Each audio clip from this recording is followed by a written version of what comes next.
The farmer lived on his farm for a long time. His grandfather and grandmother started their lives here. Then his father and mother continued. His parents died a long time ago, but he inherited the farm.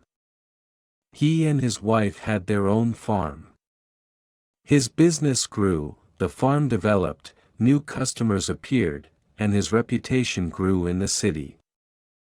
Vasily opened a store selling products from his farm. Vasily was just such a person. He took on different projects, got rich, went broke, he went around in circles. His abilities amazed and delighted everyone around him. "I'm behind my Vasily like behind a stone wall," his wife said. They lived a friendly and rich life. They raised sons who stood firm on their feet. The children got families and grandchildren. In general, the family lived and went about their business. Suddenly, the owner of the farm found out that he had a new neighbor, and Vasily set his eyes on the ground. The village council profitably sold it to a stranger from the city. Vasily himself argued and was indignant for a long time, but could do nothing. The new neighbor started his own business. He clearly had money. In a year, he built a huge house, a high fence, a two-car garage and much more. But he did not plow the land, so the old man concluded that the new neighbor would not be engaged in agriculture. The neighbor only harvested hay on his vast land, which means that he was not a competitor for Vasily. The man was delighted, but not for long. Less than a few months later, doubts arose in his head. What if he's competing with me? "No, I don't need it at all in my neighborhood," he complained to his wife, and in his mind he counted his neighbor as an enemy. His wife calmed him down as best she could, but Vasily was completely calm. To calm himself down, the peasant took a basket and decided to go into the forest to look for mushrooms.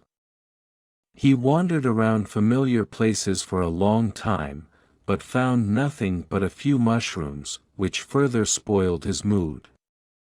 Vasily spat furiously and was about to turn back home when he suddenly heard a cry for help. "Help someone, help! I'm here!"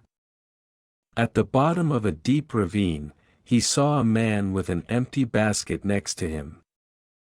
No luck with mushrooms either, Vasily thought, and also fell into the abyss. Carefully descending the slope, he called out to the stranger, "Can't you get out of here by yourself?" Vasily asked the mushroom collector, rubbing his leg. The man replied that it would not be difficult to get out, but his leg was twisted. The farmer helped the man upstairs. There he asked him about a new acquaintance and asked how he would get home. "I think I'll have to help him get there. I live not far from here. My name is Vasily, my last name is Lickety, my friends call me Lickety, but then I'm Potap, also from the Potapov family name." A new acquaintance held out his hand in greeting. "So that's how I pulled my own enemy out of the abyss," the peasant thought. He helped Potap get home, but the rescued enemy did not want to let him go, so he sat him down at the table and fed him dinner. They sat, talked, and had a great time together. The devil realized that Potap was not his enemy. While they were talking, a black raven flew in through the window, cawed loudly and sat on Potap's shoulder. "He was injured, I nursed him for a year, and now he visits us from time to time." Local gossip, a joke, the owner of the house laughed. "It's time for me to learn honor, because my wife is probably waiting for me." The villain began to get ready to go home. They said goodbye to Potap and decided to continue friendly relations. Vasily went home, and the raven followed him. That's how he found out the way to the Lickety's house and became friends with him. Now he came to the owner every day, and the cunning bird realized that he would be fed here. Eat, eat, you'll get more, the raven's wife said affectionately. One day, when Vasily was working in the outermost barn, his house was attacked. Someone decided that a peasant should eat more than just food. There were two of them, and both guys were a little drunk. At first, the hooligans started throwing stones at the windows, and the windows shattered. The wife of the contact jumped out of the house and fell right into the clutches of hooligans. They grabbed the old woman and began to demand money. The woman refused, and the robbers decided that the woman might be useful to them for something else. The woman just looked at them with tears in her eyes and tried to scream.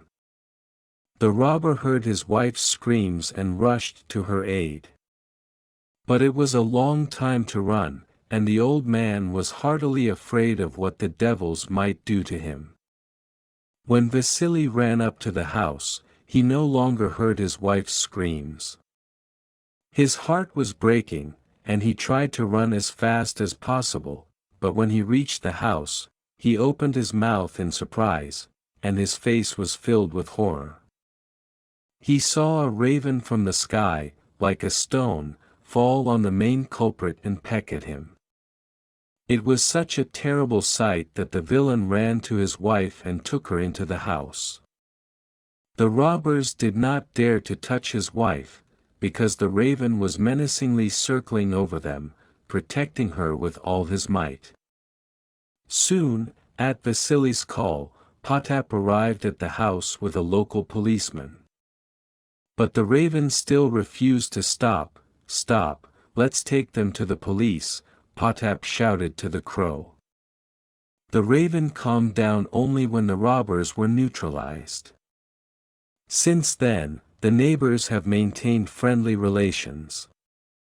And there has never been any hostility. Dear friends, if you liked the video, please like it and subscribe to the channel where you will find many more interesting things.